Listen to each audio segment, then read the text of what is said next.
everybody, welcome back to my channel. I hope you're all doing well and that you're enjoying being able to see people in whatever capacity that is right now. Is this straight? Today I wanted to talk about how to plan an affordable wedding. So obviously right now weddings are quite a difficult situation for a lot of people. People will have wanted to get married and couldn't. That is very upsetting for those people, I'm sure. Or people might be struggling with money at the moment and are maybe planning a wedding and don't want to break the bank. So I thought that I would help because me and Kieran got married almost a year ago now, and I feel like we were pretty good at finding affordable ways to organise a wedding. The first tip that I have is find a new or startup company or venue that will do your wedding more cheaply. So there's a lot of like hotel package deals or lots of well-known venues that will be very expensive because they're very experienced. They are well known for weddings, they have a good reputation. So for example, we got married at Loughren Farm in Loughren, and that venue is primarily a restaurant and a farm, and they do like some parties and things like that. They were one of two cheapest options that we found, and the venue is stunning. The owners are great with decorations. So the venue already looked beautiful. It had the restaurant area that we used for kind of after the ceremony, then there was the barn that we used for the ceremony, and a whole big outdoor area. So it was perfect, beautifully decorated. Second tip is for the wedding cake. So you'll often have friends that are just like really good at baking. We had a friend that was really good at baking and she had made wedding cakes before, but you can also just have like singular, that's quite on trend at the moment, is to have like a few single cakes with different designs, and that kind of looks really nice. So if you can find a friend that's really good at baking. My third piece of advice would be to ask for vouchers for wedding gifts. Obviously it's very normal now to put in your invitation like that there's not an obligation to give anything. If you do want to write something like that, I would say vouchers are a really great way because it helps you in the expenses that you have to pay after your wedding, and vouchers also means that you can pick the item. So my fourth is to not buy alcohol for the wedding guests. So this is obviously very controversial because with a lot of celebrations, alcohol is a large part of that for a lot of people, and that's fine. We saved hundreds of pounds by not. So we had Loughren instead of Prosecco, and the funny thing was that some people didn't even notice. And some people did. We had written in the email ahead of our wedding to say that we wouldn't be serving alcohol, but that there's a bar if you want to buy alcohol. Another way that we saved a lot of money was by having a buffet instead of a sit-down meal. Often buffets are cheaper than sit-down meals, but obviously depends on the vibe of your wedding. Ours was more chilled out, so a buffet went well. Sixth point is your wedding dress. So I bought my wedding dress from a wonderful, wonderful shop called Bliss in Edinburgh. Highly recommend. She sells secondhand wedding dresses and sample dresses. Bliss had really nice wedding dresses because people would get a slight commission for giving their wedding dress back, and also the owner would pick the wedding dresses that went into her shop. So she gets a lot of offers and she chooses ones that are kind of like on trend for that time, like in season. She also had a Vera Wang dress there once, and she sells the dresses for half of their retail price. So number 7 is to see if your friends have cars that you can use. So we did get a camper van, but for like driving to the venue and stuff like that, it made more sense to just like see if you could car share. My 8th tip would be wedding rings. So I will show you mine. I have my engagement ring, which is obviously real, but then my wedding band is this little silver band, and it's actually from Etsy and it is stainless steel, so it was extremely cheap.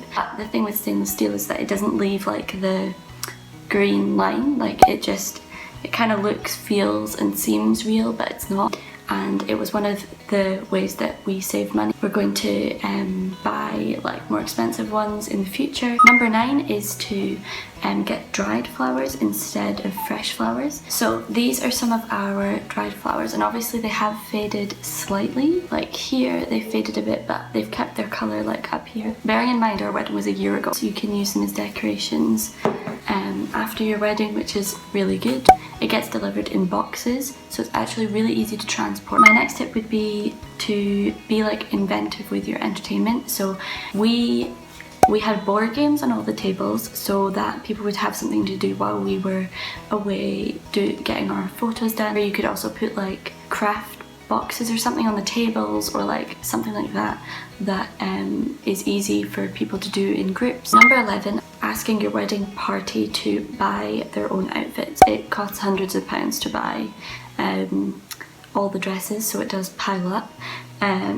But if they are willing to like buy their own, as long as they get to pick, you can just maybe pick a colour. So mine was blue, and then the bridesmaids just picked a blue dress that they liked. As the bride, you also want to like be able to give something back to them. So I did buy flower crowns from Etsy, which were not cheap, and they came and they just weren't nice. So that was really sad, and we actually ended up making flower crowns on like the morning of the wedding. And I also gave them hangers saying like bridesmaid. They were really, really cute with like little blue bowls. Number 12, I've written to reinvent your day. So what I mean by this is you could kind of reorganize your day so that it's a day wedding instead of kind of this split ceremony and then reception in the evening, because a day wedding will cost less. As I said before, like we didn't need to buy alcohol really because of the time of our wedding and kind of the day, like how the day was going to be, so that saved us a lot of money. Number 13 is ask students that are like training to be photographers or videographers. They will generally be much cheaper. Another point about like the timings, so you can kind of time your wedding to have less meals. So we only actually bought one meal, so we had our wedding at 11 or 12, I can't even remember now, and then we had lunch, and we just advised people to have like a late breakfast so that they weren't hungry, and that they could last till lunchtime basically, and then obviously they could eat like loads, and then we had like dessert and stuff, so it kind of lasted them till 5-6 p.m. when our wedding finished, so we didn't have like a really long wedding. Number 15 is to not do a package wedding. They are so expensive. We did ours like all separate, and it's way cheaper than if you go to like an expensive hotel and get a package wedding, because the hire of our venue was only like £500, whereas like a lot of package deals it's like thousands of pounds just for the hire. But at the same time there is pros with that obviously, because you don't have to worry about the decoration, it's all inclusive, so it depends what kind of wedding you want. Number 16 is obviously DIY decorations, and to pick an aesthetic venue. So our venue already looked really nice, like even if we hadn't added decorations it would have still been lovely. And we did do DIY decorations, so like I kept all these jars for example from the year before, and then we also like made this design. We had the pom-poms hanging up, and we also decorated an arch with like foliage and stuff. We're nearing the end, guys. Number 17 is to do your own hair and makeup. I bought some nice makeup from Benefit, and then I did my makeup myself, and that worked completely fine, because I would have asked the makeup artist to do exactly what I would have done, if that makes sense. So although she probably could have done it more professionally and much better, I didn't need that much because of the simplicity of it. And my hair I cannot do, so one of my bridesmaids is a hairdresser, and she kindly did my hair for free, and I did offer to pay, but she was having none of it. She did all of the bridesmaids' hair as well, which is really nice. Number 18 is to try and strike a deal with the car company. So our camper van, which was great, it was white and had like a blue ribbon, and it was really big, and we could fit like all our suitcases and everything that we needed in there, so we didn't have to worry about that.